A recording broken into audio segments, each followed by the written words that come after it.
Selamat pagi, terima kasih telah bersama saya Sarmenda Santri, mahasiswa Universitas Nusa Cendana Kupang, Fakultas Ilmu Sosial dan Ilmu Politik, NIM 1803030143. Pada pertemuan pertama di mata kuliah Pendidikan Anti Korupsi, saya akan membahas sebuah buku yang berjudul Korupsi Politik dan Tata Kelola. Langsung saja, bagian pertama mendefinisikan korupsi melalui kepentingan umum, opini publik, dan kantor umum. Heidenheimer memandang korupsi secara luas sebagai perilaku bejat dan tidak berprinsip. Definisinya melibatkan 3 konsep: opini publik, jabatan publik, dan kepentingan publik. Tetapi pendekatannya kemudian banyak dikritik.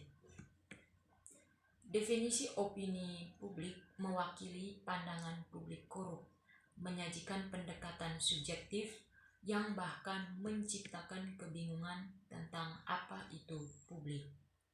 Heidenheimer dan Scott adalah sebagai salah satu penulis paling terkemuka yang menawarkan wawasan tentang corruption. Ia juga memberikan definisi opini publik tentang korupsi, di mana publik menentukan dimensinya. Definisi Scott juga adalah sebuah kegagalan menawarkan kapasitas apapun untuk mengoperasikannya. Tetap saja pendekatan ini mendefinisikan korupsi menemukan relevansi dalam bidang-bidang tertentu seperti publik kebijakan. Penawaran cetak biru untuk membatasi fenomena tersebut ini juga membantu dalam melihat ke dalam norma dan nilai dalam konteks dan budaya yang berbeda untuk mendapatkan yang lebih luas pemahaman tentang apa arti korupsi di masyarakat yang berbeda.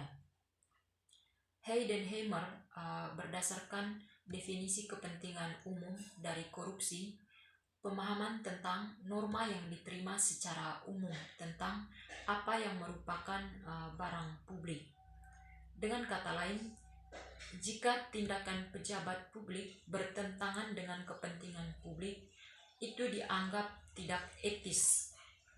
Sejalan dengan itu, Friedrich berpendapat bahwa seseorang dapat melihat suatu tindakan dan mengklasifikasikannya sebagai tindakan korup untuk kepentingan umum. Artinya, jika pejabat publik dianggap sebagai memperoleh sesuatu di luar kapasitas dan tugas hukumnya, kemudian ini dianggap sebagai perilaku korup.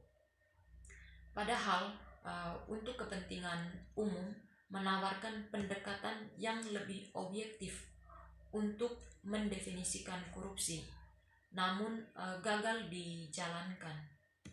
Ini juga berlaku untuk definisi opini publik, karena kesulitannya mencapai konsensus tentang opini publik dan kepentingan publik. Definisi korupsi di kantor publik menggambarkan fenomena tersebut lebih objektif. Menurut pendekatan ini, Heidenheimer mendefinisikan korupsi sebagai pelanggaran peraturan resmi suatu formal kantor.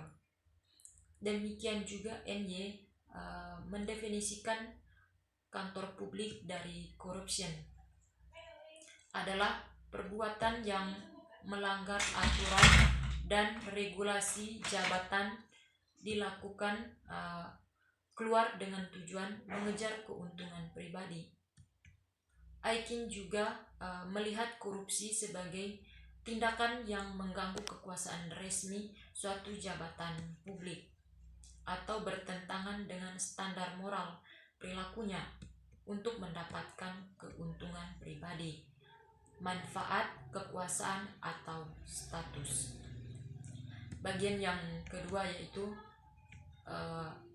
korupsi didefinisikan melalui kerangka kerja prinsipal agen. Definisi korupsi yang terkenal dan banyak digunakan ditawarkan oleh model prinsipal agen. Ini menyajikan pendekatan ekonomi tentang bagaimana korupsi terjadi dan didasarkan pada pilihan rasional individu dengan asumsi yang mendasari bahwa orang didorong oleh kepentingan pribadi bertindak untuk memaksimalkan keuntungan mereka sendiri. Pendekatan ini mendefinisikan korupsi pada prinsipnya adalah untuk individu-individu yang mewakili proses korupsi.